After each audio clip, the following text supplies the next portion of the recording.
independence attained by Jamaica. I wanted to begin by really applauding and paying a special tribute to JCA.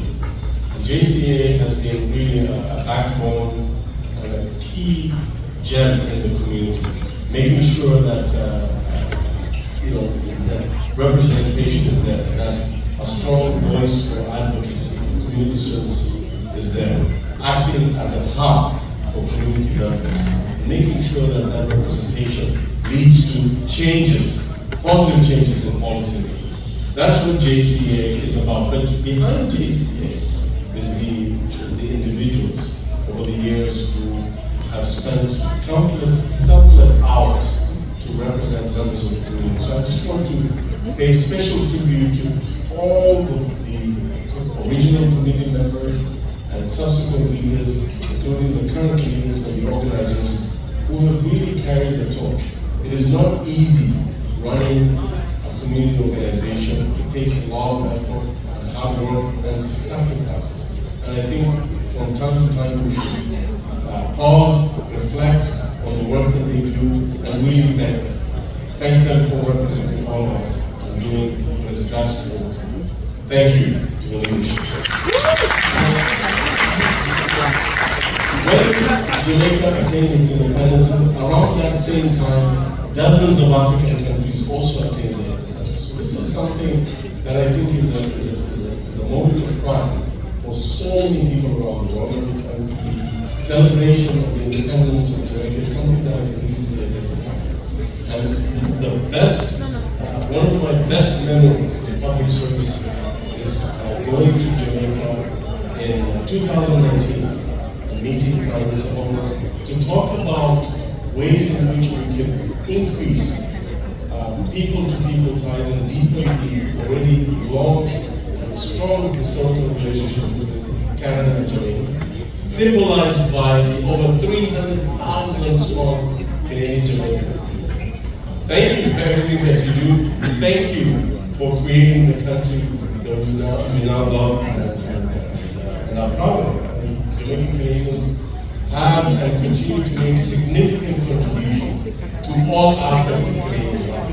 And so when I went to Jamaica as Minister of Immigration, one of the things that I tried to get across in my talk at UE or in meetings with government officials was that Canada needs more Jamaica. We need more students from Jamaica. We need more workers from Jamaica.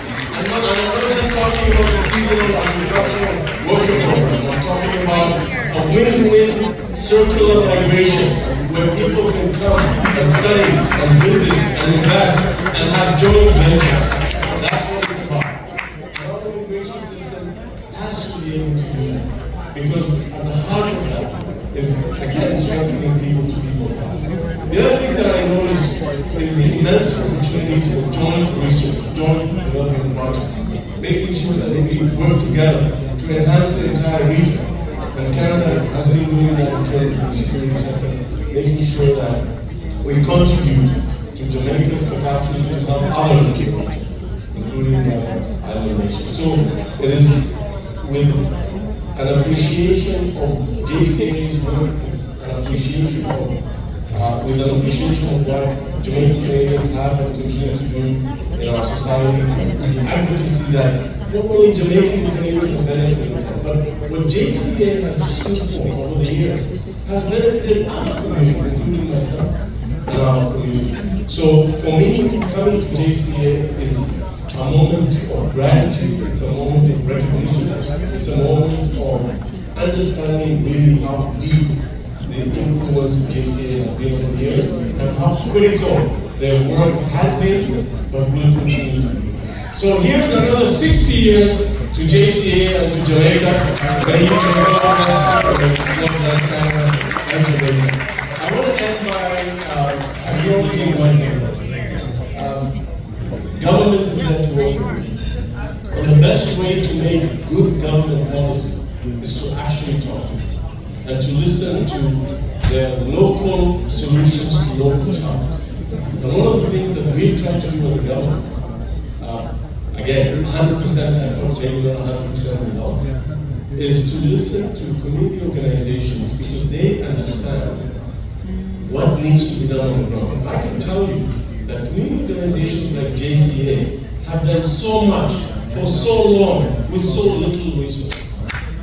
And one of the ways to correct that is to make sure that government doesn't just invest in programs, but invests in capacity building and infrastructure.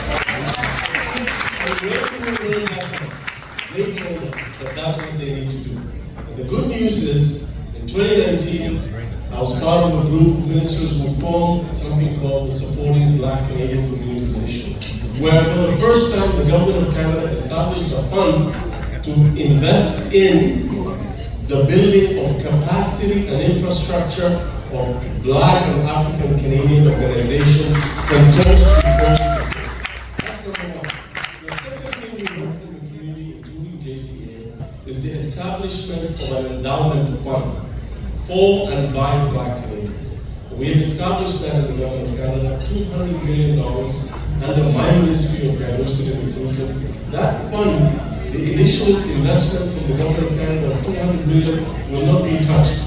But the proceeds from the investment of that $200 million will be used forever in perpetuity to fund Black Canadian charities and nonprofits.